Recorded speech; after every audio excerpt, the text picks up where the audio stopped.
SCAT College of Engineering and Technology, Cheran Mahadevi, Tirunelveli, where imagination meets innovation. Counseling code 4969. அது முருகர் முருகர்கள் மீது கரிசனம் கொண்டு உண்மையாக முருகரை தொழுகின்றவர் நடத்தினால் நிச்சயம் செல்வோம். இது சங்கிகளாக நடத்துகின்ற ஒரு மாநாடு. அமைச்சர் சேவபாரத்தை பொறுத்த மட்டும் சபரிமலைக்கு போகக்கூடிய ஒரு நல்ல ஒரு பக்தர்.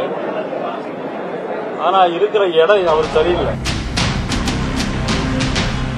நேற்று அதோ முருகன் வந்த மாதிரியும் இவங்க இப்பதான் கட்சி ஆரம்பிச்சிருக்க மாதிரியும் இவ்வளவு காலம் எங்க போனாங்க இந்த முருகனை பார்க்க? தமிழர்களின் ஆதிக்கடவுளான முருகனுக்கு எப்போதுமே தமிழ் சமூகத்தின் ஆன்மீக தளத்தில் சிறப்பான இடம் உண்டு. சமீப ஆண்டுகளாக முருகன் வழிபாடு கூடுதல் முக்கியத்துவம் பெற்று வரும் சூழலில் அரசியல் தளத்தில் முருகனை வசப்படுத்தும் போட்டி உருவாகியுள்ளது. முன்னதாக முப்பாட்டன் முருகன் என்று நாம் தமிழர் கட்சியின் தலைவர் சீமான் முருகனை கையில் எடுக்க அடுத்து பாஜக சார்பில் வேல் யாத்திரை நடத்தினார் அப்போதைய பாஜக தலைவர் முருகன். நான் முதல்ல வேலை தொட்டு திருமுருக பெருமிழா சொல்லும் போது காவடி தூக்கும் போது என்னை எவ்வளவு இழிவா பேசினாங்க எழுதுனாங்கன்னு உங்களுக்கு தெரியும். ரொம்ப நாள் இல்லையே, இப்ப அவங்க தொட வேண்டிய நிர்பந்தம்.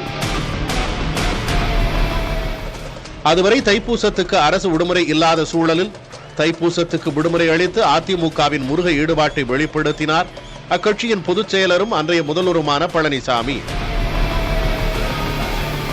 தொடர்ந்து திமுகவும் களத்தில் இறங்கியது. பரப்புரை பயணங்களின் போது திமுக தலைவர் ஸ்டாலினிடம் வேல் கொடுத்தனர் அக்கட்சியினர். ஆட்சிக்கு வந்த பின்னர் பழனியில் முருக மாநாடு நடத்தினார் முதல்வர் ஸ்டாலின். இத்தகு சூழலில்தான் பாஜக மீண்டும் முருகனை குறிவைக்கிறது. பொதுவாக அதிமுகவுக்கு பலமான களங்களில் ஒன்றான தென் பிராந்தியத்தில் அக்கட்சி பலவீனப்பட்டிருக்கும் சூழலில் பாஜக இந்த சறுக்கலை தன்னுடைய பலத்தால் சமாளிக்க முற்படுகிறது. நெல்லையை பின்புலமாக கொண்ட நயினார் பாஜகவின் மாநில தலைவராக இந்த பின்னணியிலேயே தேர்ந்தெடுக்கப்பட்டார். திருப்பரங்குன்றம் சற்றே ஒரு பேசுபொருளான நிலையில் முருகன் மாநாடு மதுரையில் நடத்தப்பட்டால் அரசியல் ரீதியாக பலன் கிடைக்கும் என்று சங்க பரிவாரங்கள் நினைக்கின்றன. இந்த பின்னணியிலேயே முருகன் மாநாட்டை இந்து முன்னணி நடத்துகிறது. மதுரையை பொறுத்தளவில் தென் பிராந்தியத்தின் மையம் அது. தெற்கில் உள்ள 58 தொகுதிகளை கைப்பற்ற மதுரையில் செல்வாக்கு செலுத்துவது முக்கியம். சென்ற முறை மதுரையில் உள்ள 10 தொகுதிகளில் 5 தொகுதிகளை மட்டுமே திமுக கூட்டணியால் கைப்பற்ற முடிந்தது.